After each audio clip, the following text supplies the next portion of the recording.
and from the board.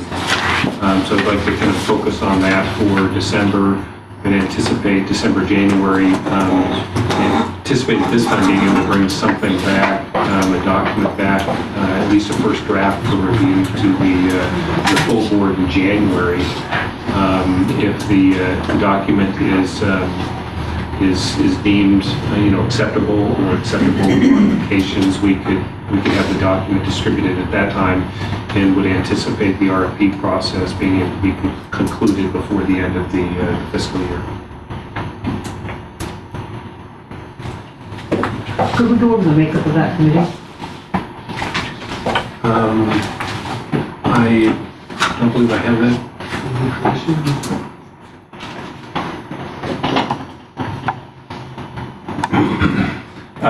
That's Kendall Smith, Dennis Huey, and Tim Pierce. I think it'd be good if we zeroed in on a date pretty soon, because calendars will get really busy in December, and then only a year in January. So I would recommend that we all try to find a date pretty soon and lock that in maybe before Thanksgiving. I'll have staff here search. Great. Give you all a call and search for a date. Good, thank you. Very good. There's nothing else to report out on independence, so that can fall off the agenda. And if we can move to health insurance.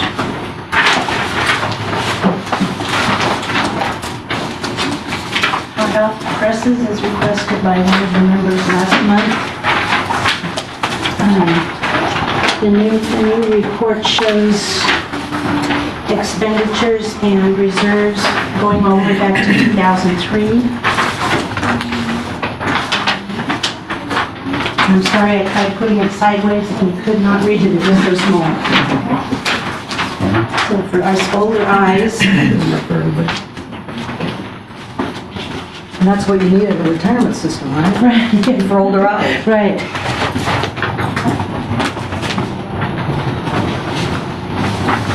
Just starting at the bottom of 2003-2004 fiscal year, coming up to the current.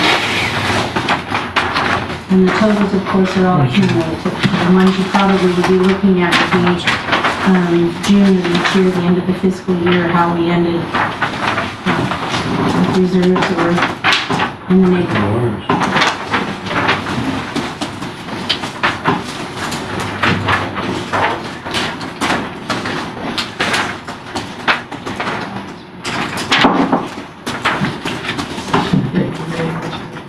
Is that what you wanted, Mr. Miata, or did I misunderstand? No, that's fine.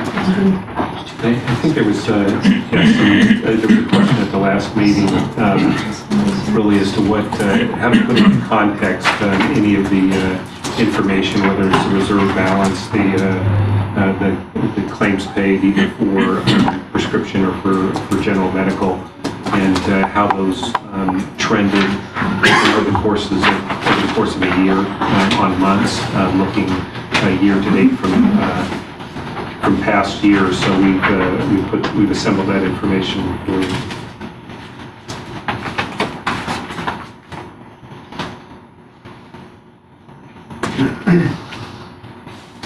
Are there any questions on the reserve report? Mr. Cruz, I have a question. If we could just speak a little bit about the adjustment column. I think we all understand what the balance is, and it shows that for the prior 4 years, we had surplus revenues, which is great. And I think we've done really well with our projections of what was set aside for retiree health. I think that was pretty planned. But obviously in last year, I think it's just important to point out 07-08 is the first year that we were in the negative column. And so I think that directs us to this premium increase that we just had to reluctantly, of course, go forward with. So, but I think it shows some good management of the prior years to end up with some money in the balance column. I think is to our credit, and it shows that our consultant was assessing the entire program, I think, in a conservative manner, and did a good job. But I'd like to know a little bit more about the adjustment column. I think the others are, does the adjustment mean? I mean, it fluctuates from $700 a month in one to like in 506, 660,000, so. That was a reimbursement from a large claim that we received reimbursement from the reinsurer. But what are the, Refund, basically. who is submitting funds to the adjustment column? Is that just coming from, is that? Oh, refunds. That one was a big one from the reinsurance. We're still getting refunds from GMS. Going clear back, they were our administrator back in 2003 and 2004, and we still get periodically get small ones where they adjust claims. The big ones are Medicare reimbursements. In April of 2007, we had 208,000 of that was the Medicare reimbursement for Plan B. And then we just received that 200 and some, 205,000 in November of 2008, which would probably be for 07, 08. They're quite a ways behind in coming up with those reimbursements. We actually get a rebate from Medicare for providing prescription drugs to our Medicare